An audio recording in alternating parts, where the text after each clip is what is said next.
Hello दोस्तों, नमस्कार। हमारे यूट्यूब चैनल पर आपका बहुत स्वागत है। हमने पटवाई 2025 के लिए न्यू मॉडल पेपर सीरीज चालू की है, जो 11 मई 2025 का पेपर होने वाला है। उसके लिए जो बिल्कुल हूबहू ऐसा ही पेपर आपको देखने को मिलेगा। इसके लिए प्रैक्टिस सेट आपके लिए तैयार किए गए हैं, तो रोजाना आप हमारे मॉडल पेपर को जरूर देखिए। इससे आपको आपकी तैयारी का अंदाजा लग जाएगा। और हमारे वीडियो को लाइक कीजिए, शेयर कीजिए, और चैनल को सब्सक्राइब नहीं किया है तो चैनल को सब्सक्राइब जरूर कर ले। इससे हमारे आने वाले मॉडल पेपर या अन्य वीडियो की जानकारी आपको तुरंत मिल जाएगी। तो देखते हैं अपना आज का मॉडल पेपर। मानव रुधिर का पीएच होता है। मानव रुधिर का जो पीएच है वो कितना होता है? तो दोस्तों इसका राइट आंसर हो जाएगा 7.4 होता है दोस्तों मानव रुधिर का पीएच। यहाँ पर 4 नंबर का ऑप्शन बिल्कुल सही उत्तर हो जाएगा। मानव शरीर में औसतन दोस्तों 5 से 6 लीटर है वो रुधिर यानी कि खून पाया जाता है। दोस्तों ये जो रुधिर है जिसको अपन बोलते हैं खून, ठीक है, ये जल से भारी और क्षारीय तरल होता है, ये भी आपको याद रखना है। यहाँ पर 4 नंबर ऑप्शन बिल्कुल सही, क्षारीय से तरल होता है और जल से भारी होता है। आगे देखिए, एंजाइम एक प्रकार के होते हैं। एंजाइम एक प्रकार के क्या होते हैं? तो दोस्तों ये प्रोटीन होते हैं, ठीक है, क्या होते हैं? प्रोटीन। यहाँ पर इसमें 1 नंबर का ऑप्शन सही उत्तर। 3 नंबर का प्रश्न है, निम्न रोगों पर विचार कीजिए। निम्न रोगों पर विचार कीजिए। निम्न कूटों की सहायता से दूषित जल के सेवन से होने वाले रोगों की पहचान कीजिए। दूषित जल के सेवन से होने वाले रोगों की दोस्तों अपने को क्या करना है? पहचान करना है। तो दोस्तों यहाँ पर आप देख सकते हैं, देखिए हेपेटाइटिस ए, पोलियो, हैजा और टाइफाइड, ये तीन शुरुआत के जो चारों रोग हैं ये दोस्तों दूषित जल के कारण होते हैं, ठीक है। और यहाँ पर जो गलसुआ है, ये गलसुआ एक विषाणु जनित रोग है, ये भी आपको इसमें याद रखना है, ठीक है। तो यहाँ पर इसमें जो दूषित जल के सेवन से दोस्तों ये शुरुआत में हेपेटाइटिस ए, पोलियो, हैजा और टाइफाइड नामक रोग होते हैं। कूट भाषा के अंदर अगर अपन देखें तो दोस्तों 1 2 3 4 इसका बिल्कुल सही उत्तर हो जाएगा, यानी कि कौन से ऑप्शन में? यहाँ पर देखिए 3 नंबर का जो ऑप्शन है वो इसका बिल्कुल सही उत्तर हो जाएगा। 4 नंबर का प्रश्न इसमें देखिए, उदासीन विलयन में पीएच का मान कितना होता है? उदासीन विलयन में पीएच का मान है वो कितना होता है? तो दोस्तों इसका राइट आंसर हो जाएगा वो है दोस्तों, पीएच का जो मान है वो होता है दोस्तों 7। कितना होता है? 7। ये आपको इसमें याद रखना है, ठीक है। 7 से कम होने पर अम्लीय और 7 से अधिक होने पर क्षारीय। तो यहाँ पर इसमें 2 नंबर का जो ऑप्शन है वो इसका बिल्कुल सही। आगे देखिए 5 नंबर का प्रश्न है, फलों को कृत्रिम रूप से पकाने में कौन सी गैस का प्रयोग किया जाता है? फलों को कृत्रिम रूप से पकाने में कौन सी गैस का प्रयोग है वो किया जाता है? इसका सही उत्तर हो जाएगा वो है दोस्तों एसिटिलीन, ठीक है, एसिटिलीन गैस का प्रयोग किया जाता है। यहाँ पर 3 नंबर का ऑप्शन बिल्कुल सही उत्तर हो जाएगा। आगे देखिए 6 नंबर का प्रश्न है, विद्युत प्रतिरोध की इकाई होती है। विद्युत प्रतिरोध की जो इकाई है वो क्या होती है? तो दोस्तों वो होती है ओम, ठीक है। तो यहाँ पर इसमें 4 नंबर का ऑप्शन बिल्कुल सही, ओम। नेक्स्ट, निम्न में से कौन सा प्राणी स्तनधारी की श्रेणी में आता है? कौन सा प्राणी स्तनधारी की श्रेणी में आता है? तो दोस्तों यहाँ पर आप देख सकते हैं प्लेटिपस, चमगादड़ और ब्लू व्हेल, ये सभी हैं, ये दोस्तों स्तनधारी की श्रेणी में आते हैं। तो यहाँ पर इसका राइट आंसर क्या हो जाएगा? वो है उक्त सभी। यहाँ पर 4 नंबर का ऑप्शन बिल्कुल सही उत्तर हो जाएगा। 8 नंबर का प्रश्न इसमें देखिए, भारतीय संविधान का लेखन कार्य किसने किया था? भारतीय संविधान का लेखन कार्य किसने किया था? तो दोस्तों इसका राइट आंसर हो जाएगा वो है प्रेम बिहारी नारायण रायजादा ने। प्रेम बिहारी नारायण रायजादा ने भारतीय संविधान का लेखन कार्य किया था। तो यहाँ पर इसमें 2 नंबर का जो ऑप्शन है वो इसका बिल्कुल सही उत्तर इसमें हो जाएगा। आगे देखिए 9 नंबर का प्रश्न है, भारतीय संविधान की प्रस्तावना में निम्न में से कौन से शब्द 42वें संविधान संशोधन द्वारा जोड़े गए? भारतीय संविधान की प्रस्तावना में निम्न में से कौन से शब्द 42वें संविधान संशोधन द्वारा जोड़े गए? तो यहाँ पर इसका राइट आंसर हो जाएगा वो है दोस्तों समाजवादी, पंथ निरपेक्ष और अखंडता। समाजवादी, पंथ निरपेक्ष और अखंडता, ये शब्द है वो जोड़े गए भारतीय संविधान की प्रस्तावना में। यहाँ पर 4 नंबर का जो ऑप्शन है वो इसका बिल्कुल सही उत्तर हो जाएगा। 10 नंबर का प्रश्न इसमें देखिए, मूल अधिकारों को लागू करवाने के लिए सर्वोच्च न्यायालय कितने प्रकार की रिट जारी कर सकता है? मूल अधिकारों को लागू करवाने के लिए सर्वोच्च न्यायालय कितने प्रकार की रिट जारी कर सकता है? तो कितने प्रकार की रिट जारी कर सकता है? तो दोस्तों ये 5 प्रकार की रिट है वो जारी कर सकता है। नंबर 1 बंदी प्रत्यक्षीकरण, नंबर 2 परमादेश, नंबर 3 प्रतिषेध, नंबर 4 उत्प्रेक्षण और नंबर 5 अधिकार प्रत्याहार रिट, ठीक है। तो ये 5 रिट है वो जारी कर सकता है सर्वोच्च न्यायालय मूल अधिकारों को लागू करवाने के लिए। यहाँ पर 1 नंबर ऑप्शन सही उत्तर। 11 नंबर का प्रश्न इसमें देखिए, मंत्री परिषद सामूहिक रूप से किसके प्रति उत्तरदायी होती है? मंत्री परिषद सामूहिक रूप से दोस्तों लोकसभा के प्रति है वो उत्तरदायी होती है। यहाँ पर 3 नंबर का जो ऑप्शन है वो इसका बिल्कुल सही उत्तर हो जाएगा। 12 नंबर का प्रश्न इसमें देखिए, संसद के दोनों सदनों के संयुक्त अधिवेशन की अध्यक्षता कौन करता है? संसद के दोनों सदनों के संयुक्त अधिवेशन की अध्यक्षता कौन करता है? इसका राइट आंसर हो जाएगा वो है दोस्तों लोकसभा अध्यक्ष। लोकसभा अध्यक्ष, यहाँ पर 2 नंबर का ऑप्शन बिल्कुल सही। 13 नंबर का प्रश्न इसमें देखिए, निम्न में से किस संसदीय समिति में राज्यसभा का प्रतिनिधित्व नहीं होता है? निम्न में से किस संसदीय समिति में राज्यसभा का प्रतिनिधित्व नहीं होता है? तो यहाँ पर इसका राइट आंसर हो जाएगा वो है प्राक्कलन समिति। प्राक्कलन समिति, यहाँ पर 1 नंबर का ऑप्शन बिल्कुल सही उत्तर हो जाएगा। 14 नंबर का प्रश्न इसमें देखिए, संसदीय प्रक्रिया में प्रश्नकाल के तुरंत बाद का 1 घंटा क्या कहलाता है? संसदीय प्रक्रिया में प्रश्नकाल के तुरंत बाद का 1 घंटा क्या कहलाता है? तो दोस्तों ये कहलाता है शून्यकाल। क्या कहलाता है? शून्यकाल। यहाँ पर 1 नंबर का जो ऑप्शन है वो इसका बिल्कुल सही उत्तर हो जाएगा, शून्यकाल। नेक्स्ट आगे देखिए 15 नंबर का प्रश्न है, किस महापुरुष को एशिया का ज्योतिपुंज कहा जाता है? किस महापुरुष को एशिया का ज्योतिपुंज कहा जाता है? इसका सही उत्तर हो जाएगा वो है इसमें गौतम बुद्ध को। गौतम बुद्ध को एशिया का ज्योतिपुंज है वो कहा जाता है। 2 नंबर का जो ऑप्शन है वो इसका बिल्कुल सही उत्तर हो जाएगा। 16 नंबर का प्रश्न इसमें देखिए, चीनी यात्री फायान किसके काल में भारत आया था? चीनी यात्री फायान है वो किसके काल में भारत आया था? तो दोस्तों ये आया था गुप्त काल में भारत आया था ये फायान, ठीक है, ये आपको इसमें याद रखना है। चीनी यात्री जो फायान है ये चंद्रगुप्त विक्रमादित्य के काल में भारत आया था, ठीक है। राइट आंसर हो जाएगा यहाँ पे 3 नंबर ऑप्शन सही उत्तर। नेक्स्ट आगे देखिए, निम्न में से कौन सा राजवंश कश्मीर से संबंधित है? कश्मीर से संबंधित है राजवंश कौन सा है? दोस्तों मध्यकालीन भारत में कश्मीर के 3 प्रमुख राजवंश लोहार, उत्पल एवं कारकोट थे, ठीक है। तो यहाँ पर लोहार, उत्पल और कारकोट, तो यहाँ पर ये तीनों राजवंश है वो कश्मीर से संबंधित है। तो यहाँ पर इसका राइट आंसर हो जाएगा उपरोक्त सभी। यहाँ पर 4 नंबर का ऑप्शन बिल्कुल सही उत्तर हो जाएगा। नेक्स्ट आगे देखिए 18 नंबर का प्रश्न है, दिल्ली सल्तनत का वास्तविक संस्थापक किसे माना जाता है? दिल्ली सल्तनत का वास्तविक संस्थापक है वो दोस्तों इल्तुतमिश था। कौन था? इल्तुतमिश। राइट आंसर हो जाएगा यहाँ पे 2 नंबर का ऑप्शन बिल्कुल सही। 19 नंबर का प्रश्न इसमें देखिए, तिलक द्वारा गठित होम रूल लीग का कार्यक्षेत्र था। तिलक द्वारा गठित है होम रूल लीग का कार्यक्षेत्र था। तो दोस्तों होम रूल लीग का जो कार्यक्षेत्र था वो था दोस्तों महाराष्ट्र, कर्नाटक, मराठ। तो इसका राइट आंसर हो जाएगा वो है उपरोक्त सभी। दोस्तों इसका राइट आंसर क्या हो जाएगा? उपरोक्त सभी। 4 नंबर ऑप्शन बिल्कुल सही उत्तर इसमें हो जाएगा। ये होम रूल लीग का कार्यक्षेत्र था। 4 नंबर ऑप्शन सही। 20 नंबर प्रश्न है, कैबिनेट मिशन का अध्यक्ष कौन था? कैबिनेट मिशन का अध्यक्ष है वो कौन था? राइट आंसर हो जाएगा वो है पैथिक लॉरेंस। पैथिक लॉरेंस है ये दोस्तों कैबिनेट मिशन का अध्यक्ष था। यहाँ पर 3 नंबर का ऑप्शन बिल्कुल सही उत्तर इसमें हो जाएगा। 21 नंबर का प्रश्न इसमें देखिए, भारत का प्रथम वायसराय कौन था? भारत का प्रथम वायसराय कौन था? दोस्तों प्रथम वायसराय लॉर्ड कैनिंग थे। ठीक है, लॉर्ड कैनिंग। यहाँ पर 1 नंबर का ऑप्शन बिल्कुल सही उत्तर हो जाएगा। 22 नंबर का प्रश्न है, आंध्र प्रदेश में स्थित है तुमालापल्ली खदान किस खनिज के लिए प्रसिद्ध है? आंध्र प्रदेश में स्थित है तुमालापल्ली खदान किस खनिज के लिए प्रसिद्ध है? इसका राइट आंसर हो जाएगा वो है दोस्तों ये यूरेनियम के लिए प्रसिद्ध है। यहाँ पर 2 नंबर का ऑप्शन बिल्कुल सही उत्तर हो जाएगा। ये आपको इसमें याद रखना है। ठीक है, आगे देखिए दोस्तों, यहाँ पे बांग्लादेश में प्रवेश करने के बाद गंगा नदी को किस नाम से जाना जाता है? बांग्लादेश में प्रवेश करने के बाद गंगा नदी को किस नाम से जाना जाता है? तो गंगा नदी को दोस्तों मेघना के नाम से है वो जाना जाता है। ठीक है, राइट आंसर क्या हो जाएगा? 1 नंबर का जो ऑप्शन है वो इसका बिल्कुल सही उत्तर हो जाएगा। नेक्स्ट आगे देखिए, यहाँ पे 24 नंबर का प्रश्न है, आंध्र प्रदेश से तमिलनाडु के बीच स्थित पूर्वी तटीय मैदान को किस नाम से जाना जाता है?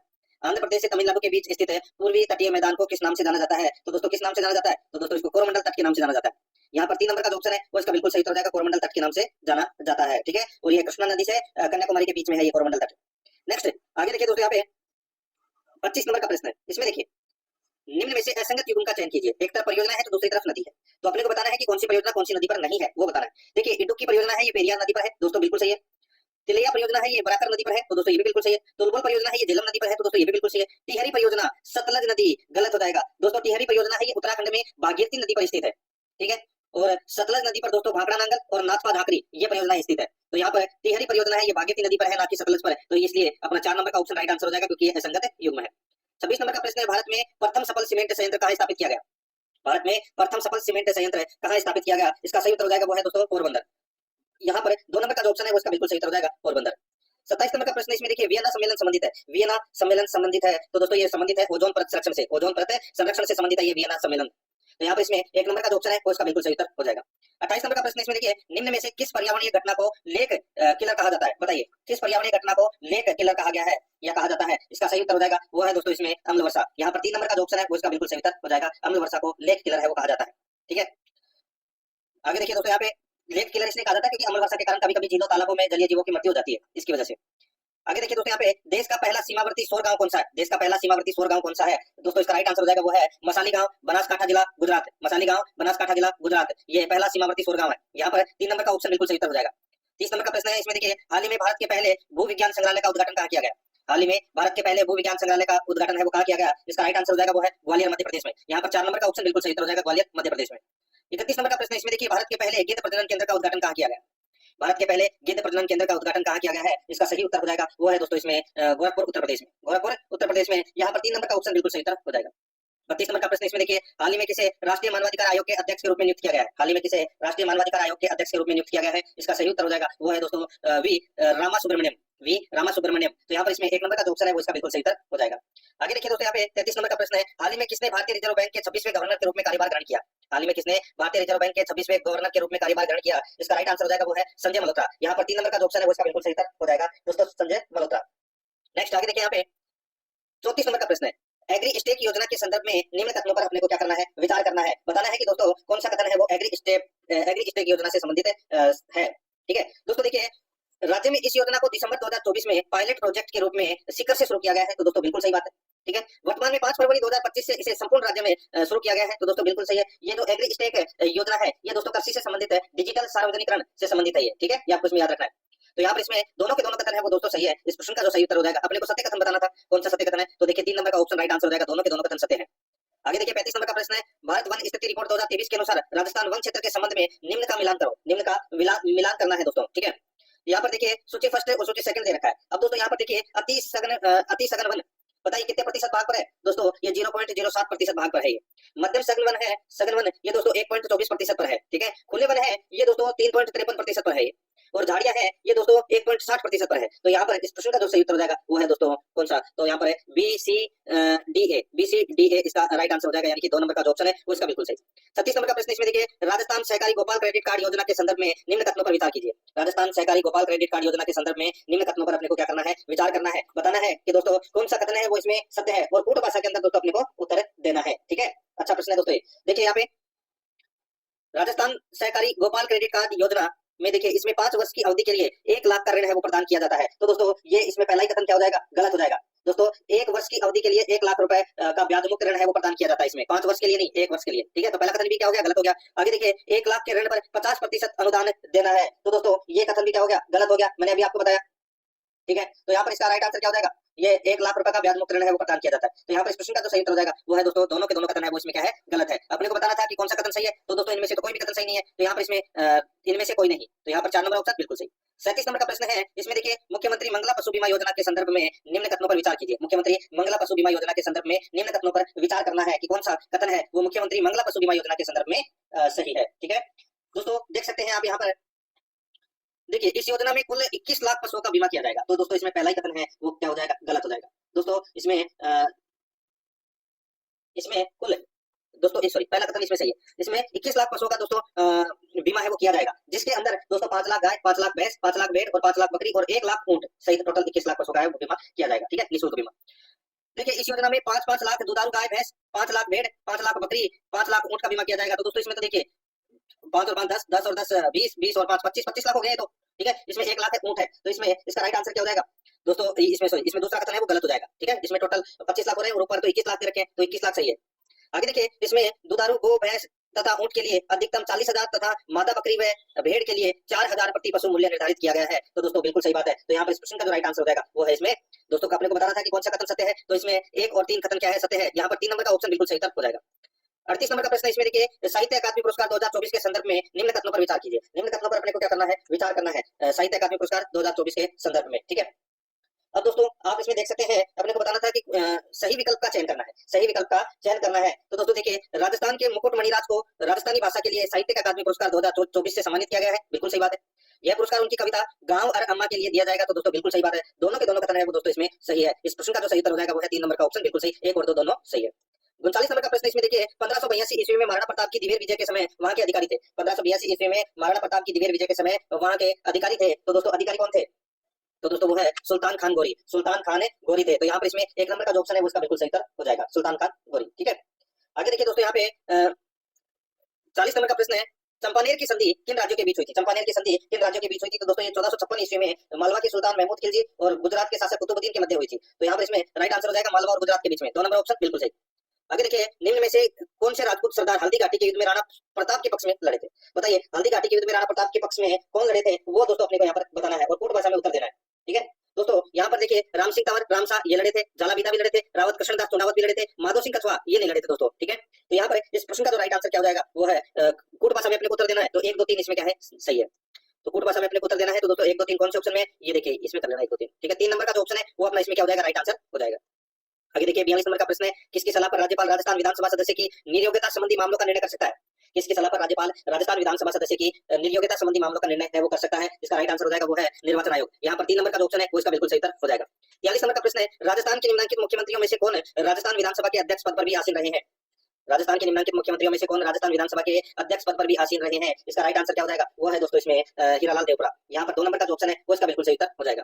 44 नंबर का प्रश्न इसमें देखिए निम्नलिखित में से किस मुख्यमंत्री ने अधिकतम बार राजस्थान में राष्ट्रपति शासन का सामना किया है। बताइए दोस्तों किस मुख्यमंत्री ने अधिकतम बार राजस्थान में राष्ट्रपति शासन का सामना किया है। तो उनका नाम है दोस्तों भैरव सिंह शेखावत। यहाँ पर 2 नंबर का जो ऑप्शन है वो इसका राइट आंसर इसमें हो जाएगा, आपको इसमें याद रखना है। ठीक है, 2 बार लगाया दोस्तों भैरव सिंह शेखावत के समय राष्ट्रपति शासन। तो यहाँ पर 2 नंबर का जो ऑप्शन है वो इसका बिल्कुल सही उत्तर हो जाएगा।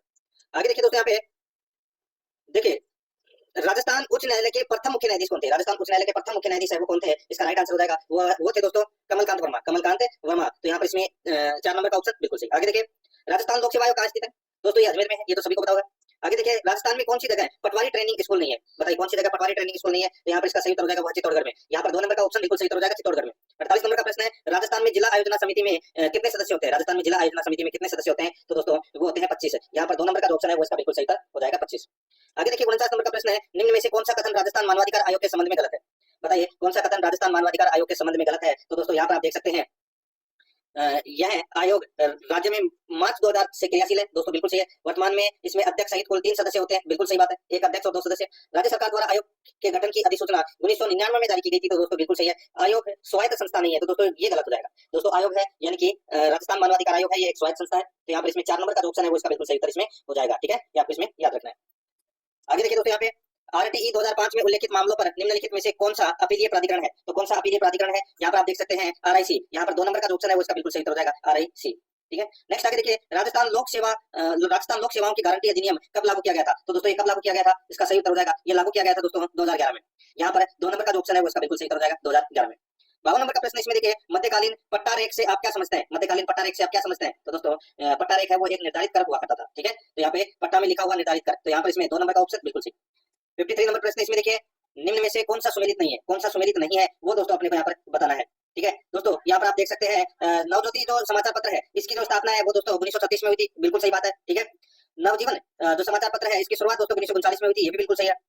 लोकवाणी जो समाचार पत्र है, ठीक है, इसकी शुरुआत 1943 में हुई थी, तो दोस्तों ये भी बिल्कुल सही है। त्यागभूमि जो समाचार पत्र है इसकी जो शुरुआत है वो दोस्तों 1929 नहीं 1927 में हुई थी दोस्तों। ठीक है, तो यहाँ पर इसमें राइट आंसर क्या हो जाएगा? त्यागभूमि समाचार पत्र की जो स्थापना है वो 1927 में हुई थी, तो इस प्रश्न का सही उत्तर हो जाएगा 2 नंबर का ऑप्शन है वो इसमें क्या है? सुमेलित नहीं है। तो यहाँ पे कूट भाषा में दे रखा है, 2 नंबर का ऑप्शन कौन सा है? 4 नंबर में, तो यहाँ पर इसमें 4 नंबर का ऑप्शन बिल्कुल सही उत्तर हो जाएगा। आगे देखिए, वीर भारत सभा की स्थापना से संबंधित क्रांतिकारी था, तो वो कौन था? तो वो था दोस्तों केसरी सिंह भारत। तो यहाँ पर इसमें 4 नंबर का ऑप्शन बिल्कुल सही उत्तर हो जाएगा। मित्रों, अजमेर लघु चित्र शैली को समृद्ध करने वाले चित्रकारों में एक स्त्री चित्रकार का प्रमुख स्थान है, वह कौन है? अजमेर लघु चित्र शैली को समृद्ध करने वाले चित्रकारों में एक स्त्री चित्रकार का प्रमुख स्थान है, वह कौन है? तो इसका राइट आंसर हो जाएगा वह साहिबार। यहाँ पर 4 नंबर का ऑप्शन बिल्कुल सही हो जाएगा, साहिबार। 56 नंबर प्रश्न इसमें देखिए, शेखावाटी में कृष्ण की 8 गोपियां एक हाथी के रूप में चित्रित भित्ति चित्र कहाँ मिला है? शेखावाटी में कृष्ण की 8 गोपियां एक हाथी चित्र के रूप में चित्रित भित्ति चित्र कहाँ मिला है? इसका राइट आंसर हो जाएगा वो है दोस्तों गोयन का हवेली फतेहपुर। यहाँ पर 2 नंबर का ऑप्शन बिल्कुल सही हो जाएगा, गोयन का हवेली फतेहपुर। 57 नंबर प्रश्न इसमें देखिए, मारवाड़ क्षेत्र का लोकप्रिय त्योहार गुड़ला मनाया जाता है। दोस्तों ये गुड़ला त्योहार ये मनाया जाता है कहाँ पर? तो इसका सही उत्तर हो जाएगा ये जोधपुर में मनाया जाता है, मारवाड़ी में लोकप्रिय त्योहार है। ठीक है, और कब मनाया जाता है? तो दोस्तों ये चैत्र कृष्ण अष्टमी से चैत्र शुक्ल तृतीया तक ये गुड़ला त्योहार ही मनाया जाता है। यहाँ पर 4 नंबर का जो ऑप्शन है वो इसका बिल्कुल सही उत्तर हो जाएगा। 58 नंबर का प्रश्न इसमें देखिए, पटेलिया लालत मुमल बिछे हैं, तो ये क्या है? तो दोस्तों ये राजस्थानी लोकगीत है। यहाँ पर 2 नंबर का ऑप्शन बिल्कुल सही हो जाएगा, राजस्थानी लोकगीत। 59 नंबर प्रश्न इसमें देखिए, दयाबाई और सहजोबाई राजस्थान के किस संत की शिष्याएं थी? दयाबाई और सहजोबाई राजस्थान के किस संत की शिष्याएं थी? तो दोस्तों इसका राइट आंसर हो जाएगा वो है संत चरणदास जी। यहाँ पर 4 नंबर का जो ऑप्शन है वो इसका बिल्कुल सही हो जाएगा, संत चरणदास जी। 60 नंबर का प्रश्न इसमें देखिए, किस लोक देवता की पत्नी सती नहीं हुई? बताइए कौन से लोक देवता की जो पत्नी है वो सती नहीं हुई? तो यहाँ पर इसका राइट आंसर हो जाएगा वो है इसमें हड़बू यहाँ पर इसमें 1 नंबर का जो ऑप्शन है वो इसका बिल्कुल सही उत्तर इसमें हो जाएगा, हड़बू रामदेव जी के मौसेरे भाई थे। ठीक है, यहाँ पर इसमें 1 नंबर ऑप्शन बिल्कुल सही। आगे देखिए, निम्न में से कौन सी रचना कानड़देव और अलाउद्दीन खिलजी के आपसी संबंधों की जानकारी देता है? बताइए दोस्तों, यहाँ पर मैं आपको बताऊं, निम्न में से कौन सी रचना कानड़देव और अलाउद्दीन खिलजी के आपसी संबंधों की जानकारी देती है? तो इसका सही उत्तर हो जाएगा वो है दोस्तों वीरमदेव सोनग्रा रिवाद। ठीक है, यहाँ पर इसमें 2 नंबर का ऑप्शन बिल्कुल सही हो जाएगा। आगे देखिए, प्रथम बार पुत्र के जन्म के अवसर पर बालक और उसके परिवार को ननियाल पक्ष द्वारा वस्त्र व आभूषण दिए जाते हैं, यह रिवाज क्या कहलाता है? यह रिवाज दोस्तों जामना कहलाता है। क्या कहलाता है? जामना कहलाता है। 1 नंबर ऑप्शन बिल्कुल सही, जामना। 63 नंबर का प्रश्न इसमें देखिए, निम्न में से कौन से वर्ष 1946 में भारत की संविधान निर्मात्री सभा में संविधान के प्रतिनिधित्व के रूप में मनोनीत किए गए थे? निम्नलिखित में से कौन वर्ष 1946 में भारत की संविधान निर्मात्री सभा में राजस्थान के प्रतिनिधि के रूप में मनोनीत किए गए थे? इसका जो सही उत्तर हो जाएगा वो है हीरालाल शास्त्री। यहाँ पर इसमें 3 नंबर का ऑप्शन बिल्कुल सही उत्तर हो जाएगा। आगे देखिए, स्वतंत्रता सेनानी सागरमल गोपा कहाँ के निवासी थे? तो दोस्तों ये जैसलमेर के निवासी थे, ये तो सभी को पता होगा, इनकी पुस्तक है जैसलमेर का गुंडाराज। ठीक है, आजादी के दीवाने और रघुनाथ सिंह का मुकदमा। ठीक है, तो यहाँ पर इसमें 3 नंबर ऑप्शन सही। आगे देखिए, राजस्थान में स्वतंत्रता आंदोलन के दौरान गिरफ्तार होने वाली राजस्थान की पहली महिला कौन थी? तो पहली महिला की मैं बात करूं तो उनका नाम था दोस्तों अंजना देवी चौधरी। 2 नंबर ऑप्शन सही उत्तर। आगे देखिए, निम्नलिखित में से कौन सा पर्यटन स्थल जिला सुमेलित नहीं है? दोस्तों यहाँ पर आप देख सकते हैं, फूल सागर है, ये बूंदी में है, बिल्कुल सही। पांडुपोल अलवर में है, चंद्रमहल जयपुर में है, किराड़ू मंदिर ओसिया जोधपुर, सॉरी किराड़ू मंदिर का पूछा है, ये बाड़मेर में। ठीक है, किराड़ू मंदिर कहाँ पर है? बाड़मेर में। ठीक है, जिसे राजस्थान का खजुराहो कहते हैं। तो यहाँ पर इसमें झालावाड़ है वो गलत दे रखा है। 3 नंबर का जो ऑप्शन है वो इसका बिल्कुल सही उत्तर हो जाएगा। आगे देखिए, अरावली की दूसरी सबसे ऊंची चोटी कौन सी है? अरावली की दूसरी सबसे ऊंची चोटी शेर है, जिसकी ऊंचाई 1597 मीटर है। तो यहाँ पे शेरगढ़ इसका राइट आंसर हो जाएगा, 2 नंबर ऑप्शन सही।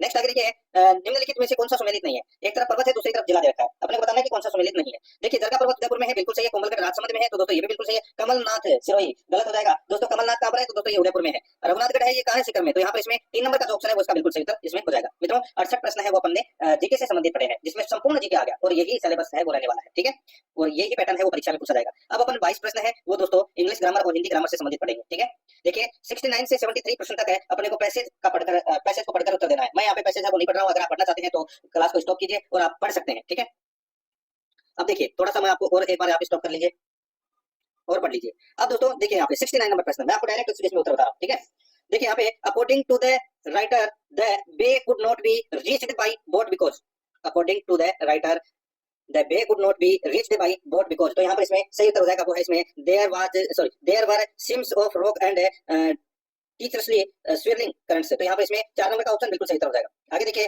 One could visit the way, one could visit the bay. तो यहाँ पर इसमें सही उत्तर क्या हो जाएगा, वो है इसमें दोस्तों when there was low tide. तो यहाँ पर इसमें 2 नंबर का ऑप्शन बिल्कुल सही।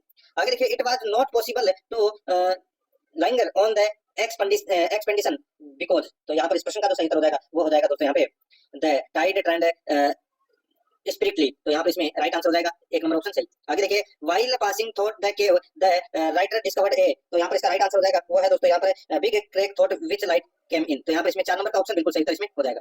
आगे देखिए, यहाँ पे 73 नंबर का प्रश्न है, he found the bay fresh and unlittered because. तो यहाँ पर इसका राइट आंसर हो जाएगा वो है दोस्तों इसमें the high tide had just washed the litter away. तो यहाँ पर इसमें 3 नंबर का जो ऑप्शन है वो इसका बिल्कुल सही उत्तर इसमें हो जाएगा। अब देखिए 74 और 75 प्रश्न है, ये दोस्तों एरर से संबंधित अपने को बताना है कि कौन से पार्ट में एरर है। दोस्तों आप यहाँ पर देख सकते हैं 74 नंबर के प्रश्न में, as soon as we stepped out of the house it began to rain. यानी कि दोस्तों ये प्रश्न है, यही आपको ऑप्शन में देखने को मिलेगा। अब आपने को ये बताना है कि कौन से पार्ट में एरर है। दोस्तों यहाँ पर देखिए, as soon as we stepped out of the house it began to rain. तो दोस्तों इसमें नो एरर है, ये बिल्कुल सही वाक्य है। यहाँ पर 4 नंबर का जो ऑप्शन है वो इसका बिल्कुल सही उत्तर हो जाएगा। 75 नंबर का प्रश्न है, इसमें देखिए, it was only when they met that they found he has a childish simplicity in him. दोस्तों यहाँ पे इसमें बताना है, इसमें वही बताना है कि कौन से पार्ट में एरर है। दोस्तों इसमें देखिए, मैं आपको बताऊं, इस सेंटेंस में होने वाले कार्यों का टाइम है वो पास्ट है, ठीक है, इसलिए हैज के स्थान पर दोस्तों हैड का प्रयोग होगा। तो आप यहाँ पर देख सकते हैं, ही हैज ए चाइल्डिश सिंपलिसिटी। तो दोस्तों यहाँ पे हैज की जगह क्या आएगा, हैड आएगा। तो यहाँ पर 2 नंबर का ऑप्शन बिल्कुल सही था, इसमें हो जाएगा। 76 नंबर का प्रश्न इसमें देखिए, गिव सिनोनिम ऑफ स्पेकुलेट। दोस्तों स्पेकुलेट का मतलब क्या होता है, इसका जो मतलब है वो होता है दोस्तों सोचना या चिंतन करना, ठीक है, और इसका समानार्थक शब्द क्या हो जाएगा, वो हो जाएगा थिंक। थिंक का मतलब क्या होता है, सोचना। तो यहाँ पे इसमें 1 नंबर ऑप्शन सही। आगे देखिए, यहाँ पे एंटोनियम यानी कि विलोम शब्द बताना है। तो दोस्तों यहाँ पर देखिए, इनकेसेंट। दोस्तों इनकेसेंट का मतलब क्या होता है, दोस्तों इसका मतलब होता है इसका जो मतलब होता है वो होता है निरंतर। क्या होता है, निरंतर। तो निरंतर का विलोम क्या हो जाएगा, रुक रुक कर। तो उसको क्या बोलते हैं, उसको बोलते हैं इंटरमिटेंट। तो यहाँ पे इसमें राइट आंसर हो जाएगा 2 नंबर का जो ऑप्शन है वो इसका बिल्कुल सही। नेक्स्ट आगे देखिए, यहाँ पर मुहावरे से संबंधित ये प्रश्न है दोस्तों। यहाँ पर देखिए, इन ए नटसेल। इन ए नटसेल, इसका मतलब क्या होता है, इसका मतलब होता है कि संक्षिप्त के अर्थ में इसका प्रयोग होता है। तो यहाँ पर इसमें राइट आंसर हो जाएगा वो है ब्रीफ। तो यहाँ पर इसमें 4 नंबर का ऑप्शन बिल्कुल सही था, इसमें हो जाएगा, ठीक है। ब्रीफ का मतलब क्या होता है, संक्षिप्त।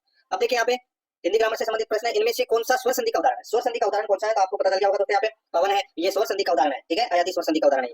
आगे देखिए दोस्तों, यहाँ पे किस शब्द में अन उपसर्ग का प्रयोग नहीं हुआ है। अन उपसर्ग का प्रयोग दोस्तों देखिए यहाँ पे अनुगमन।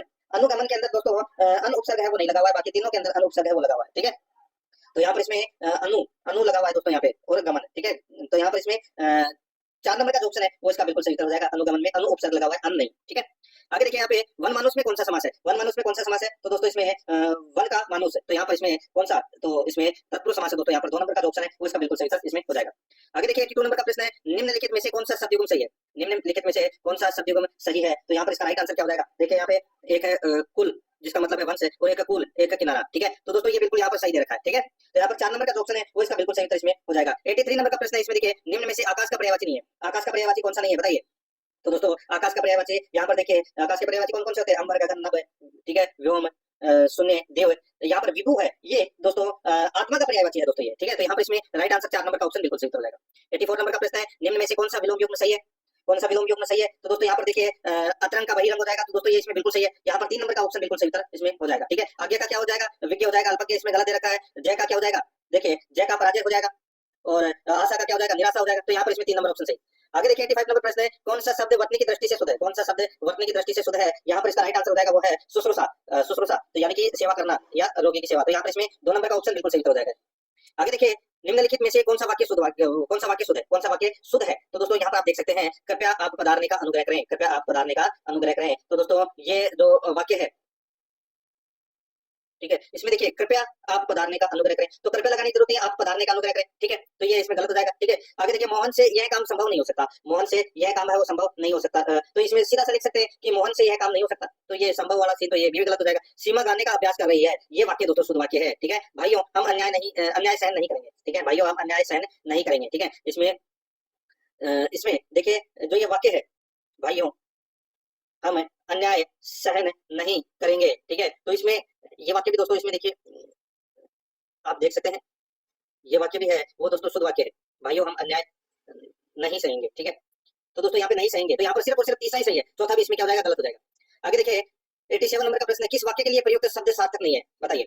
तो दोस्तों यहाँ पर आप देखिए सार्थक नहीं है, जहां कोई विघ्न न हो, निर्विघ्न बिल्कुल सही है। जिसे जीतना आसान हो, दुर्जय। तो दोस्तों ये कथन है वो इसमें गलत हो जाएगा। दोस्तों जिसे जीतना आसान हो, ठीक है, नहीं, जिसे जीतना कठिन हो उसको बोलते हैं दुर्जय। तो ये अपना इसमें गलत हो जाएगा, ठीक है। और बाकी जो आसानी से दिखाई न पड़े, दुर्लभ से जो ज्यादा दीर्घ न हो, नीति दीर्घ, तो यहाँ पे इसमें 2 नंबर का ऑप्शन बिल्कुल सही उत्तर हो जाएगा। 88 नंबर का प्रश्न इसमें देखिए, निम्न में से किस विकल्प में समकक्ष हिंदी परिभाषिक शब्द नहीं है? निम्न में से किस विकल्प में समकक्ष हिंदी परिभाषिक शब्द नहीं है? तो यहाँ पर इसका राइट आंसर हो जाएगा वो है काउंसिल। काउंसिल देखिए, एक होता है काउंसिल, काउंसिल का मतलब होता है परिषद, एक होता है काउंसिल। काउंसिल यहाँ पे परिषद गलत दे रखा है, इसका मतलब होता है सलाह है, ठीक है। काउंसिल, काउंसिल का मतलब होता है सलाह, और एक होता है काउंसिल, काउंसिल का मतलब होता है परिषद। तो यहाँ पर इसमें 1 नंबर का ऑप्शन राइट आंसर हो जाएगा, ये इसमें गलत दे रखा है। आगे देखिए, निम्न में से कौन सा शब्द अवार्ड का हिंदी समकक्ष नहीं है? अवार्ड का हिंदी समकक्ष शब्द नहीं है। तो यहाँ पर देखिए, पुरस्कार, अवार्ड का मतलब पुरस्कार भी बोलते हैं, पंचांग भी बोलते हैं, अधिनिर्णय भी बोलते हैं, लेकिन ग्रहण करना नहीं है दोस्तों। यहाँ पर राइट आंसर क्या हो जाएगा? 2 नंबर का ऑप्शन बिल्कुल सही हो जाएगा, एज्यूम का मतलब होता है ग्रहण करना, ठीक है। तो यहाँ पर इसमें 2 नंबर ऑप्शन बिल्कुल सही। आगे देखिए, अनिल ने परीक्षा पास करने के लिए बहुत परिश्रम किया, अर्थ से संबंधित मुहावरा कौन सा है? बताइए दोस्तों, सभी को पता चल गया होगा, एडी चोटी का जोर लगाना, एडी चोटी का जोर लगाना। 3 नंबर का जो ऑप्शन है वो इसका बिल्कुल सही उत्तर इसमें हो जाएगा। अब अपने जो प्रश्न है वो दोस्तों मैथ और रीजनिंग से संबंधित प्रश्न है, 45 प्रश्न है वो अपन पढ़ेंगे, उसके बाद में 15 प्रश्न है वो कंप्यूटर से संबंधित पढ़ेंगे। दोस्तों देखिए, खालिस्तान बनना है, ठीक है, एम फिर खालिस्तान, फिर ई बी एम एस, फिर खालिस्तान, फिर बी, इसी प्रकार है। तो दोस्तों यहाँ पर आप देख लीजिए, सबसे पहले कोई भी अक्षर लिख लीजिए, जैसे कि मैं यहाँ पे एम लिख लेता हूँ, ठीक है। तो यहाँ पर आप देख सकते हैं एम के साथ में दोस्तों एस लिखा हुआ है, और फिर लिखा हुआ है दोस्तों एम से पहले बी, फिर लिखा हुआ है दोस्तों ई, ठीक है। अब आगे भी आप देख सकते हैं दोस्तों, इसमें एम से पहले देखिए यहाँ पर बी आ रहा है, फिर ई आ रहा है, फिर यहाँ पर एस आ रहा है, ठीक है। फिर एम के बाद में दोस्तों यहाँ पे एस और फिर ई। तो अब यहाँ पर आप देखिए, आपको एक चीज दिखाई दे रही होगी, यहाँ पे कॉमन देखिए E B M S, E B M S, ठीक है। तो इसको आप दोस्तों ऐसे भी लिख सकते हैं, एम एस ई बी, देखिए ई के साथ में बी आ रहा है, ठीक है। तो यहाँ पे एम एस ई बी का जोड़ा बन जाएगा दोस्तों, एम एस ई बी, फिर एम एस ई बी, फिर एम एस ई बी, ठीक है। ये ऐसा बन जाएगा। तो यहाँ पर एम एस सबसे पहले इसमें आएगा एस, फिर ई बी, फिर एम एस ई बी, फिर एम एस ई बी, फिर एम एस ई बी। तो यहाँ पे एस ई एम बी, ये अपना इसमें क्या हो जाएगा? सही उत्तर हो जाएगा, यानी कि 1 नंबर का ऑप्शन बिल्कुल सही। देखिए, दिए गए शब्द युग्मों में से उस युग्म का चयन करना है तो प्रथम युग्म के शब्दों की तरह निकटतम संबंधित है। यहाँ पर देखिए, कुर्सी लकड़ी, कुर्सी लकड़ी, तो आगे क्या आएगा वो अपने को यहाँ पर बताना है। देखिए, जिस प्रकार कुर्सी बनाने में लकड़ी प्रयुक्त होती है, उसी प्रकार दर्पण बनाने में कांच का प्रयोग है वो किया जाता है। तो दोस्तों यहाँ पर इसमें 2 नंबर ऑप्शन बिल्कुल सही। आगे देखिए, अक्षरों के उस समूह का चयन करें जो अन्य से भिन्न है। दोस्तों यहाँ पर देख सकते हैं आप एस टी आर, ठीक है। तो यहाँ पे एस और आर के अंदर कितने का गैप है? -1 का, ठीक है। और एस और टी में दोस्तों यहाँ पे +1 का, ठीक है। तो दोस्तों यही सीन है, सब में यही चलेगा, कोई एक बिन है, और वो एक बिन है वो है दोस्तों ये यही बिन है, क्योंकि इसमें प्लस हो रहा है। बाकी सभी के अंदर दोस्तों देखिए ओ एन, ठीक है, उल्टा चल रहा है ना, एल के ये भी उल्टा चल रहा है, आई एच ये भी उल्टा चल रहा है, लेकिन यहाँ पे एस टी ये प्लस में जा रहा है, बाकी सब में माइनस में जा रहा है। तो यहाँ पर इसमें अन्य से बिन ये एक है, 1 नंबर वाला ऑप्शन एस टी आर, ठीक है। आगे देखिए, अंग्रेजी वर्णमाला के दाईं ओर से 15वें अक्षर के दाईं 10वां अक्षर कौन सा होगा? तो दोस्तों 10वां अक्षर है वो कौन सा होगा वो अपने को यहाँ पर बताना है। दोस्तों यहाँ पर सीधा सा है कि 10 में से सॉरी 15 में से 10 घटा दीजिए, और क्या आ जाएगा? 10 घटाओगे तो 5 आ जाएगा, और दाएं से 5वां अक्षर है, दाएं से 5वां अक्षर कौन सा होगा? तो दोस्तों यानी कि जेड से शुरुआत करेंगे अपन, ठीक है। तो वी है वो 5वां अक्षर होगा दोस्तों। यहाँ पर इसमें 4 नंबर ऑप्शन बिल्कुल सही। देखिए 95 से 97 प्रश्न है ये दोस्तों, रीजनिंग से संबंधित 3 प्रश्न है वो परीक्षा में पूछे जाएंगे, और ये पैसेज से संबंधित प्रश्न है। आप इसको पढ़ोगे तो दोस्तों ये 3 प्रश्न है वो आसानी से उत्तर दे सकते हो। जैसे कि सरकार के पास शिक्षा संस्थानों को चलाने के लिए पर्याप्त संसाधन नहीं है, तो आप ऐसे पढ़ोगे तो आपको पता चल जाएगा कि डाटा पर्याप्त है, क्योंकि उसमें कुछ दे ही नहीं रखा, ठीक है। जैसे कि शिक्षा के क्षेत्र में निजी कंपनियों के आने से व्यापक स्तर पर समाज को लाभ होगा, ठीक है। तो इसमें ये संभवतः गलत है, ये चीज इस गलत दे रखी है, ठीक है। तो होगा इसमें व्यापक स्तर पर लाभ है वो होगा, तो ये संभवतः गलत है, ठीक है। आगे देखिए, शिक्षा के क्षेत्र में निजी कंपनियों के प्रवेश पर सरकार को रोक लगानी चाहिए। तो दोस्तों इसका राइट आंसर हो जाएगा ये संभवतः गलत है, ठीक है। ये आप पढ़ोगे तो उसमें आपको पता लग जाएगा, ये 3 प्रश्न है वो ऐसे पूछे जाएंगे। 98 नंबर का प्रश्न है, इसमें देखिए एफ ए का भाई है, एफ है वो क्या है? ए का भाई है। सी ए की पुत्री है, सी है वो क्या है? सी है वो दोस्तों ए की पुत्री है। के एफ की बहन है, के है वो दोस्तों क्या है? एफ की बहन है। जी सी का भाई है, जी है वो क्या है? सी का भाई है। तब जी का चाचा कौन बनेगा? तो दोस्तों जी का चाचा कौन है? तो दोस्तों जी का चाचा के और एफ है, इन दोनों में से हो सकता है, ठीक है। अब यहाँ पर देखिए एफ ए का भाई है, तो एफ है वो क्या है? भाई, यानी कि जेंट्स है, तो ये प्लस है, यानी कि जी का चाचा कौन बनेगा? तो दोस्तों एफ बनेगा। तो यहाँ पर इसका राइट आंसर क्या हो जाएगा? वो है सी नंबर, यानी कि 3 नंबर का ऑप्शन बिल्कुल सही हो जाएगा।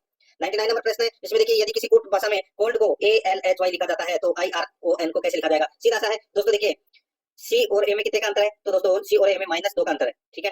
फिर ओ और एल में कितने का अंतर है? तो दोस्तों इसमें -3 का अंतर है, ठीक है। फिर एल और एच में इसमें दोस्तों -4 का अंतर है, और डी और वाई में इसमें दोस्तों -5 का अंतर है, ठीक है। तो ठीक उसी प्रकार भी अपने को यही करना है। आयरन लिखा हुआ है, इसमें आई के अंदर 2 माइनस करेंगे तो दोस्तों जी आ जाएगा, आर के अंदर 3 माइनस करेंगे ओ आ जाएगा, ओ के अंदर अपन 3 माइनस करेंगे तो दोस्तों क्या आ जाएगा, और एन के अंदर अपन 4 माइनस करेंगे तो दोस्तों आई आ जाएगा। तो ये सॉरी 2 3 4 5, ठीक है, 5 माइनस करेंगे इसमें, तो 2 3 4 5 का गैप चल रहा है, तो इसमें राइट आंसर हो जाएगा जी ओ के आई, ठीक है। तो यहाँ पर इसमें 3 नंबर का ऑप्शन बिल्कुल सही उत्तर हो जाएगा। आगे देखिए, राजू 25 किलोमीटर उत्तर दिशा में चलता है, राजू 25 किलोमीटर उत्तर दिशा में चलता है। तो दोस्तों जैसे कि मैं आपको बताऊं, ये 25 किलोमीटर है वो दोस्तों उत्तर दिशा में चलता है, फिर बाईं ओर मुड़कर 5 किलोमीटर चलता है, फिर दोस्तों ये क्या करता है कि बाईं ओर मुड़ता है और 5 किलोमीटर चलता है, ठीक है, और ओ बिंदु पर पहुंच जाता है। तो दोस्तों ये अपना हो गया कौन सा? ओ बिंदु हो गया, ठीक है। फिर वह दाएं मुड़कर 5 किलोमीटर चलता है, फिर ये दाएं मुड़कर दोस्तों वापस 5 किलोमीटर चलता है, यानी कि ऊपर की तरफ चला गया। उसके बाद वह पूर्व दिशा में मुड़कर 5 किलोमीटर चलता है, ठीक है। तो ये पूर्व दिशा में मुड़कर दोस्तों फिर ये 5 किलोमीटर चल गया, यानी कि यहाँ पर आ गया इसके बराबर में। वापस प्रारंभिक बिंदु तक की दूरी तय करने में उसे कितनी दूरी तय करनी होगी? तो दोस्तों 25 तो ये और 5 ये टोटल 30 किलोमीटर की दूरी तय करनी पड़ेगी। तो यहाँ पर इसमें राइट आंसर क्या हो जाएगा? 4 नंबर का जो ऑप्शन है वो इसका बिल्कुल सही उत्तर इसमें हो जाएगा, ठीक है। आगे देखिए 101 नंबर का प्रश्न है। 5 लड़के एबीसीडी तथा ई एक पंक्ति में ए बी की दाईं ओर है। ए है दोस्तों, ये 5 लड़के बैठा दिए, 1 2 3 4 और ये 5, ठीक है। अब इसमें देखिए ए बी की दाईं ओर है, ए है वो क्या है, जैसे कि मैं ए को कहीं भी बैठा दूं, जैसे मैं यहाँ बैठा देता हूँ, ए है वो क्या है, बी के दाईं ओर है, तो ये बात दाईं ओर हो गया, ठीक है। और ई बी के बाईं ओर है, ई है वो बी के बाईं ओर है, तो दोस्तों ये यहाँ पर ई बैठ गया, ठीक है। लेकिन सी के दाईं ओर है, लेकिन सी के दाईं ओर है, ई है वो सी के क्या है, दाईं ओर है, ठीक है। तो ये सी आ गया। और ए डी के बाईं ओर है, ए है वो डी के बाईं ओर है, तो दोस्तों ये डी यहाँ पर आ गया, ठीक है। इसको काट दीजिए। ये 5 व्यक्ति मैंने यहाँ पे बैठा दिया है। अब यहाँ पर क्या पूछा गया है कि यह बताइए कि बाईं ओर से दूसरा लड़का कौन है। बाईं ओर से दूसरा लड़का कौन है, तो दोस्तों इसका राइट आंसर हो जाएगा वो है इसमें ई है वो बाईं ओर से दूसरा लड़का है, ठीक है। तो यहाँ पर इसमें 3 नंबर का ऑप्शन बिल्कुल सही हो जाएगा। आगे देखिए 5 किताबें ABCD E, किताब सी ऊपर है, किताब सी है वो सबसे ऊपर है, किताब डी के नीचे, यानी कि किताब सी ऊपर है, किताब डी के, तो दोस्तों ये किताब डी के ऊपर है, ठीक है। किताब ई नीचे है, किताब ए के, तो दोस्तों ई के नीचे क्या है, सॉरी ए के नीचे ई किताब है, ठीक है। किताब डी ऊपर है, किताब डी है वो ऊपर है किसके, ए के, बिल्कुल सही है। किताब ए के बिल्कुल सही है, डी किताब ऊपर है ए के, किताब बी नीचे है ई के, तो सबसे नीचे बी आ जाएगा बस। अब इसमें कौन सी किताब सबसे नीचे है, तो सबसे नीचे किताब बी है, तो यहाँ पर इसमें 3 नंबर का ऑप्शन राइट आंसर हो जाएगा। ज्यादा कुछ खास करने की जरूरत नहीं है। देखिए ये रीजनिंग से संबंधित प्रश्न है। यहाँ पे बीज पौधा पुष्प फल वृक्ष, इसमें सबसे पहले क्या आएगा, सबसे पहले तो इसमें बीज आएगा, फिर बीज से क्या बनेगा दोस्तों, पौधा बनेगा, पौधे से दोस्तों क्या बनेगा, वृक्ष बनेगा, ठीक है। वृक्ष से क्या होंगे, वृक्ष के पुष्प लगेंगे, ठीक है। और फिर पुष्प से फूल आएंगे। तो यहाँ पर इसमें राइट आंसर क्या हो जाएगा, 1 2 5 3 4, 1 2 5 है 3 4, यानी कि 3 नंबर का जो ऑप्शन है वो इसका बिल्कुल सही उत्तर इसमें हो जाएगा। दोस्तों देखिए 104 नंबर का प्रश्न, अंतिम आकृति के निचले भाग में कौन सा अक्षर आएगा। तो दोस्तों यहाँ पर आप देखिए, यहाँ पर निचले भाग में कौन सा अक्षर आएगा, ए और ई, ठीक है। इसमें कितने का गैप है, इसमें दोस्तों 4 का गैप है, ठीक है। एच और एन में इसमें 6 का गैप है, एल और टी में इसमें 8 का गैप है, तो दोस्तों 4 6 8 तो आगे क्या आएगा 10, तो ई में 10 जोड़ दीजिए। ई में 10 जोड़ोगे तो दोस्तों कितना हो जाएगा, ई 5 नंबर पे 10 जोड़ोगे तो 15, 15 नंबर पे क्या आता है ओ, तो यहाँ पे इसमें राइट आंसर हो जाएगा दोस्तों 1 नंबर ऑप्शन बिल्कुल सही। 105 नंबर का प्रश्न, इसमें देखिए Y W U S M K, तो यहाँ पर देखिए वाई और डब्ल्यू, ठीक है, वाई और डब्ल्यू और डब्ल्यू और यू, इसमें गैप देके चलिए दोस्तों, ठीक है। ज्यादा कुछ खास करने की जरूरत है ही नहीं इसमें। देखिए इसमें -2 कर दिया, फिर -2 कर दिया, ठीक वैसे चलना है अपने को भी। देखिए एस में 2 माइनस करे तो दोस्तों क्या जाएगा क्यों, और क्यों में 2 माइनस करे तो क्या जाएगा ओ, ठीक है। तो यही होगा क्यों, इसका राइट आंसर हो जाएगा यहाँ पर 4 नंबर का ऑप्शन बिल्कुल सही हो जाएगा। 106 नंबर का प्रश्न है, इसमें देखिए नाइट्रोजन गैस ये, ठीक है। तो आगे सेम टू सेम ऐसा कौन सा पार्ट में आएगा, ऑप्शन देखिए बताइए। तो देखिए नाइट्रोजन है वो गैसीय अवस्था में पाई जाती है, उसी प्रकार जो मरकरी है वो तरल द्रव की अवस्था में पाई जाती है। यहाँ पर 2 नंबर का जो ऑप्शन है वो इसका बिल्कुल सही हो जाएगा। देखिए रीजनिंग से संबंधित प्रश्न है, ज्यादा समय मैं वेस्ट नहीं करूंगा आपका, ठीक है। ये प्रश्न है वो आप आसानी से कर सकते हैं, ठीक है। जैसे एक दो प्रश्न और करवाता हूँ रीजनिंग से संबंधित। देखिए दिए गए विकल्पों में से विषम को चुनना है, विषम चुनना है, तो जैसे दोस्तों 208, ठीक है, तो ये 200 है, ये 8 से पूर्णतः विभाजित है, 300 है वो 12 से पूर्णतः विभाजित है, ठीक है। यहाँ पर देखिए 18 500, ठीक है, 500 में आप 18 का भाग दोगे तो दोस्तों ये 18 का भाग पूरा नहीं जाएगा, 400 में 16 का भाग चला जाएगा, ठीक है। तो यहाँ पर इसमें राइट आंसर क्या हो जाएगा, 3 नंबर का ऑप्शन बिल्कुल सही, या से भी नहीं। आगे देखिए अंग्रेजी वर्णमाला में बाएं छोर से 16वें अक्षर के दाएं का नवा अक्षर कौन सा होगा। दोस्तों सीधा सा है, 16 + 9 कर दीजिए, ये समान स्थिति है, तो 16 + 9 हो जाएगा तो 25 हो जाएंगे। 25वां अक्षर कौन सा है, तो भाई तो यहाँ पर इसमें 2 नंबर का ऑप्शन बिल्कुल सही उत्तर इसमें हो जाएगा, ठीक है। देखिए रीजनिंग में मैं समय वेस्ट नहीं करूंगा आपका, ये रीजनिंग है वो लगभग सभी व्यक्ति हैं वो कर सकते हैं। यहाँ पर देखिए निम्नलिखित शब्दों को एक तार्किक एवं अर्थपूर्ण क्रम में व्यवस्थित कीजिए। बादल, इंद्रधनुष, विध्वंस, वर्षा, निम्न दबाव, बाढ़। तो दोस्तों यहाँ पर आप देख सकते हैं इसमें क्या आएगा, इसमें दोस्तों सबसे पहले निम्न दबाव आएगा, ठीक है, सबसे पहले निम्न दबाव आएगा, फिर दोस्तों उससे बादल, ठीक है, बादल से दोस्तों वर्षा होगी, और वर्षा में के बाद में दोस्तों इंद्रधनुष, इंद्रधनुष, बाढ़, विध्वंस, ये वाला दोस्तों इसमें 5 1 4 2 6 3 इसका राइट आंसर इसमें हो जाएगा, ठीक है। और ये भी तुम्हारा 15 से 17 तक एक क्वेश्चन है, ये भी आसानी से कर सकते हो। जैसे कि 118 नंबर प्रश्न, इसमें देखिए लुप्त संख्या ज्ञात करनी है। लुप्त संख्या देखिए ये वाली है, ठीक है। तो यहाँ पे पहले डायग्राम के अंदर आप देखिए 3 4 6 2 15, तो यहाँ पर आप देख सकते हैं दोस्तों 3 और 4 कितने होते हैं 7, 6 और 2 कितने होते हैं 8, तो कितने हो गए 7 और 8 कितने हो गए 15, ठीक है। तो ये तो चलो ठीक है, ये वाला तो दिमाग अपने लगा लिया, लेकिन आगे आगे देखिए दोस्तों यहाँ पे 7 और 6 13 13 और दोस्तों यहाँ पे फिर तो ये 100 हो ही नहीं पाएंगे, ठीक है। तो इसमें दूसरी चीज दिमाग में लगानी पड़ेगी। तो यहाँ पर आप देख सकते हैं दोस्तों, देखिए प्रश्नवाचक चिन्ह पे क्या आएगा वो अपने को बताना है। यहाँ पर देखिए दोस्तों ये 6 दे रखा है ना, ये 15 कैसे आए वो अपने को बताना है। तो यहाँ पर 6 का स्क्वायर है प्लस 2 का स्क्वायर, तो 6 का स्क्वायर और 2 का स्क्वायर किया तो दोस्तों कितना हो गया 36 और 4 40, ठीक है। अब उसी प्रकार दोस्तों यहाँ पे 4 का स्क्वायर कितना होता है 16 और 3 का स्क्वायर कितना होता है 9, तो 16 और 9 कितने होते हैं 25। अब 40 में से 25 घटा दिए तो कितना आ गया 15, ठीक है। ऐसे ही करना है, ठीक। उसी प्रकार मैं आपको यहाँ पे बता देता हूँ, देखिए 9 का स्क्वायर कितना होता है 81 और 10 का स्क्वायर 100, ठीक है, कितना हो गया 181। और 7 का स्क्वायर कितना होता है 49, तो 181 में से 49 माइनस किया है तो दोस्तों कितना आएगा, तो दोस्तों यहाँ पर आप देख सकते हैं 131 आएगा, सॉरी 1 का स्क्वायर एक भी तो होता है, तो 49 प्लस 1 हो जाएगा 50, ठीक है, तो यहाँ पे 50 घटा दिया 181 में से तो कितना आ गया 131, तो यहाँ पर इसमें राइट आंसर 1 नंबर का ऑप्शन बिल्कुल सही उत्तर इसमें हो जाएगा। देखिए 119 नंबर का प्रश्न है, इसमें भी देखिए जब किसी संख्या को 3 से गुणा करके 15 घटाया जाता है तब उत्तर 120 प्राप्त होता है, वह संख्या ज्ञात कीजिए। दोस्तों देखिए आप ऑप्शन उठा के भी कर सकते हैं, जैसे कि ऑप्शन उठा के दोस्तों किया 3 से मल्टीप्लाई करके देख लीजिए, जैसे 45 है, 45 को 3 से मल्टीप्लाई किया तो 45 और 45 90, 90 और 45 कितने होते हैं 145, और 145 में से दोस्तों आप 15 घटा दीजिए तो उत्तर आएगा 120, तो बिल्कुल सारा है, ठीक है, 145 में से 15 घटाएंगे तो 20 आएगा 120, ठीक है, तो यहाँ पर इसमें 1 नंबर का ऑप्शन बिल्कुल सही उत्तर हो जाएगा। 120 नंबर का प्रश्न इसमें देखिए, एक नौका में 15 नाविकों का औसत वजन उस समय 1.6 किग्रा बढ़ जाता है जब उसमें 42 किग्रा वजन वाले एक नाविक के स्थान पर दूसरा व्यक्ति आता है, नए व्यक्ति का वजन किग्रा में ज्ञात करें। तो दोस्तों यहाँ पर आप देख सकते हैं एक नौका में 15 नाविकों का औसत वजन उस समय 1.6 किग्रा बढ़ गया, तो दोस्तों यहाँ पर देखिए इसमें 42 प्लस 15 इंटू 1.6, बस यही करना है, ठीक है, तो यहाँ पे 15 इंटू 1.6 करोगे तो कितना आ जाएगा 24, तो 42 प्लस 24 कितना हो जाएगा 66 किग्रा, तो यहाँ पर 3 नंबर का ऑप्शन बिल्कुल सही था इसमें हो जाएगा। देखिए क्वेश्चन है नॉर्मल क्वेश्चन है, आप आसानी से कर सकते हैं, मैं ज्यादा समय आपका नहीं लूंगा, ठीक है, देखिए मैं डायरेक्ट चलता हूँ दोस्तों, मेरे को क्वेश्चन है वो और भी करवाने हैं। देखिए जैसे कि 127 नंबर प्रश्न है, एक वस्तु का क्रय मूल्य 100 रुपए है, 50% की छूट देने के बाद 50% का लाभ होता है, बताइए इसके लिए वस्तु का बाजार मूल्य होगा, तो दोस्तों सीधा सा है ऑप्शन के अनुसार आप उठा लीजिए, जैसे कि 300 रुपए बाजार मूल्य है, अब इसमें 50% यानी कि कोई वस्तु का क्रय मूल्य 100 रुपए है, अपन उसके ऊपर क्या करेंगे 300 रुपए अंकित कर दिया, ठीक है, अब उसमें अपन 50% की छूट देंगे, तो यानी कि 150 रुपए की क्या दे दी छूट दे दी, ठीक है, बचे कितने, तो दोस्तों बेचा कितने अपन ने 150 रुपए में, वस्तु का क्रय मूल्य कितना था 100 रुपए, 50% का लाभ हुआ नहीं हुआ, तो दोस्तों हुआ, तो यहाँ पर भी देखिए प्रश्न में भी क्या लिखा हुआ है 50% की छूट देने के बाद में 50 रुपए का लाभ हो, तो यहाँ पर 300 रुपए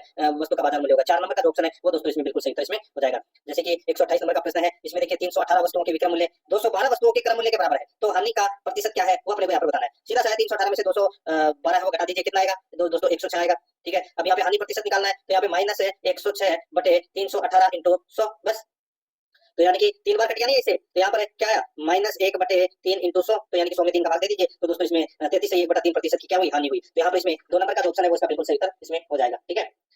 आगे देखिए यदि किसी वर्ग के विकर्ण की लंबाई 6√2 सेमी है तो इसका क्षेत्रफल कितना होगा, तो इसका क्षेत्रफल है वो कितना होगा, तो वर्ग का क्षेत्रफल विकर्ण स्क्वायर बटे 2, तो यहाँ पे 6√2 का स्क्वायर बटे 2 तो कितना हो जाएगा दोस्तों 36 सेमी स्क्वायर, तो यहाँ पे इसमें राइट आंसर हो जाएगा 4 नंबर ऑप्शन बिल्कुल सही, ठीक है। आगे देखिए दोस्तों यहाँ पे कुछ प्रश्न छोड़ते हुए चल रहा हूँ, आप आसानी से कर सकते हैं उनको। आगे देखिए किसी आयताकार पार्क की लंबाई 5% बढ़ाई जाए तो चौड़ाई 10% कम कर दी जाए, यानी कि किसी पार्क की लंबाई है वो 5% बढ़ाई जाए और चौड़ाई 10% कम कर दी जाए तो क्षेत्रफल में प्रतिशत परिवर्तन ज्ञात कीजिए। दोस्तों सीधा सा है, ज्यादा कुछ खास करने की दोस्तों इसमें जरूरत है ही नहीं, 5 माइनस 10 ये निकालने का तरीका दोस्तों, ठीक है, इसमें आप एक्स वाई भी लिख सकते हैं, और 5 इंटू 10 बटे 100, बस ठीक है ये करना है, तो यहाँ पे -5 है -1/2 जाएगा इसमें, ठीक है, ये 50 और ये 100 कितनी 1/2 हो गया, तो यहाँ पे 5 माइनस 10 माइनस 1/2 यही होगा, तो यहाँ पर इसका राइट आंसर हो जाएगा -5.5, इसका बिल्कुल सही उत्तर इसमें हो जाएगा, कमी होगी इसमें, ठीक है, यहाँ पर 2 नंबर ऑप्शन बिल्कुल सही, ठीक है। उसी प्रकार ये भी देखिए 132 नंबर प्रश्न है, एक कुर्सी 20% के लाभ पर 600 रुपए में बेची गई हो तो कुर्सी की मूल कीमत क्या है, कुर्सी की मूल कीमत क्या है वो अपने को बताना है, तो यानी कि दोस्तों देखिए x का अपने को क्या करना है 120% बराबर कितना दे रखा है 600, ठीक है, सीधा सा है x इंटू 120 बटे क्या हो जाएगा 100 बराबर 600, यानी कि दोस्तों 600 इंटू 100 बटे 120, बस यही करना है और क्या करना है, तो यहाँ पर इसमें 500 रुपए इसका बिल्कुल सही हो जाएगा, 4 नंबर का ऑप्शन बिल्कुल सही। 133 नंबर का प्रश्न इसमें देखिए, दिनेश और रमेश किसी कार्य को अकेले ही क्रमशः 80 मिनट और 120 मिनट में पूरा कर लेते हैं, दिनेश और रमेश किसी कार्य को अकेले ही क्रमशः 80 मिनट और 120 मिनट में पूरा कर लेते हैं, यदि वे इस कार्य को मिलकर करें तो कितना समय लगेगा, तो कितना समय लगेगा दोस्तों सीधा सा है 80 इंटू 120 बटे 80 प्लस 120, बस, तो 80 इंटू 120 करोगे तो कितना हो जाएगा 9600 बटे 80 और 120 कितने होते हैं 200, बस ये लो 96 में 2 का भाग 2 कितना जाएगा 48 मिनट, तो यहाँ पर इसमें 3 नंबर का ऑप्शन बिल्कुल सही था इसमें हो जाएगा, ठीक है।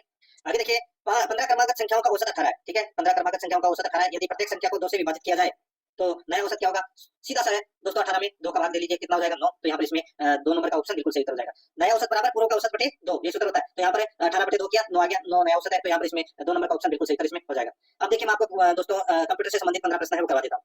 देखिए एमएस ऑफिस का वेद संस्करण निम्न में से कौन सा नहीं है, तो वेद संस्करण कौन सा नहीं है निम्न में से, यहाँ पर देखिए ऑफिस मैनेजर, यहाँ पर 1 नंबर का ऑप्शन है वो इसका बिल्कुल सही उत्तर हो जाएगा, एमएस ऑफिस एक एप्लीकेशन सॉफ्टवेयर है दोस्तों। नेक्स्ट आगे देखिए यहाँ पे निम्न में से कौन सा फॉन्ट स्टाइल नहीं है, फॉन्ट स्टाइल कौन सा नहीं है, तो दोस्तों फॉन्ट स्टाइल होते हैं बोल्ड, इटैलिक, रेगुलर और अंडरलाइन, तो यहाँ पर इसमें सुपरस्क्रिप्ट नहीं है दोस्तों, फॉन्ट स्टाइल 1 नंबर ऑप्शन सही।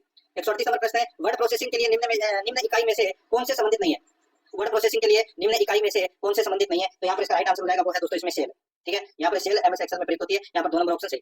139 नंबर का प्रश्न इसमें देखिए एमएस एक्सेल में प्रथम सेल का एड्रेस होता है, तो प्रथम सेल का एड्रेस है वो होता है दोस्तों इसका सही उत्तर हो जाएगा वो है इसमें प्रथम शेल का जो एड्रेस है वो दोस्तों कौन सा होता है, A1 होता है। ठीक है, तो यहाँ पर इसमें राइट आंसर क्या हो जाएगा, 3 नंबर का ऑप्शन बिल्कुल सही हो जाएगा। आगे देखिए, कौन सा एप्लीकेशन प्रेजेंटेशन तैयार करने के लिए प्रयुक्त होता है, कौन सा एप्लीकेशन प्रेजेंटेशन तैयार करने के लिए प्रयुक्त होता है, राइट आंसर हो जाएगा वो है दोस्तों पावर पॉइंट। 4 नंबर ऑप्शन बिल्कुल सही। आगे देखिए, निम्न में से कौन सा एक सिस्टम सॉफ्टवेयर है, सिस्टम सॉफ्टवेयर कौन सा नहीं है, कौन सा है, तो दोस्तों राइट आंसर हो जाएगा इसमें डिवाइस ड्राइवर, तो यहाँ पर इसमें 1 नंबर ऑप्शन बिल्कुल सही। नेक्स्ट आगे देखिए, एक मानक कीबोर्ड में शिफ्ट एवं कंट्रोल कुंजी क्रमशः कितनी होती है, एक मानक कीबोर्ड में शिफ्ट एवं कंट्रोल कुंजी क्रमशः कितनी होती है, तो यहाँ पर इसका राइट आंसर हो जाएगा वो है 2 2, तो यहाँ पर 3 नंबर का ऑप्शन बिल्कुल सही हो जाएगा। आगे देखिए, निम्न में से कौन सा एक माउस का प्रकार नहीं है, निम्न में से कौन सा एक माउस का प्रकार नहीं है, इसका राइट आंसर हो जाएगा वो है हाइब्रिड माउस, तो यहाँ पर 2 नंबर का जो ऑप्शन है वो इसका बिल्कुल सही हो जाएगा। आगे देखिए, यहाँ पे निम्न में से कौन सी मेमोरी एसरैम से बनी होती है और बहुत उच्च एक्सेस स्पीड प्रदान करती है, निम्न में से कौन सी मेमोरी एसरैम से बनी होती है और बहुत उच्च एक्सेस स्पीड प्रदान करती है, इसका राइट आंसर हो जाएगा वो है कैश मेमोरी, यहाँ पर 4 नंबर का ऑप्शन बिल्कुल सही। आगे देखिए, निम्न में से कौन सा सर्वाधिक मेमोरी साइज को दर्शाता है, निम्न में से कौन सा सर्वाधिक मेमोरी साइज को दर्शाता है, इसका राइट आंसर हो जाएगा वो है दोस्तों इसमें टेराबाइट, यहाँ पर 3 नंबर ऑप्शन बिल्कुल सही। आगे देखिए, ऑपरेटिंग सिस्टम को किस रूप में परिभाषित किया जा सकता है, किस रूप में परिभाषित किया जा सकता है, एक सॉफ्टवेयर जो विभिन्न गतिविधियों के प्रबंधन और कंप्यूटर रिसोर्स साझा करने के लिए उत्तरदायी है, यहाँ पर 1 नंबर का ऑप्शन बिल्कुल सही हो जाएगा। आगे देखिए, निम्न में से कौन सा ऑपरेटिंग सिस्टम का मुख्य कार्य नहीं है, तो दोस्तों मुख्य कार्य कौन सा नहीं है, तो वो है मालवेयर से सुरक्षा, ये ऑपरेटिंग सिस्टम का कार्य नहीं है। ठीक है, बाकी सारे हैं।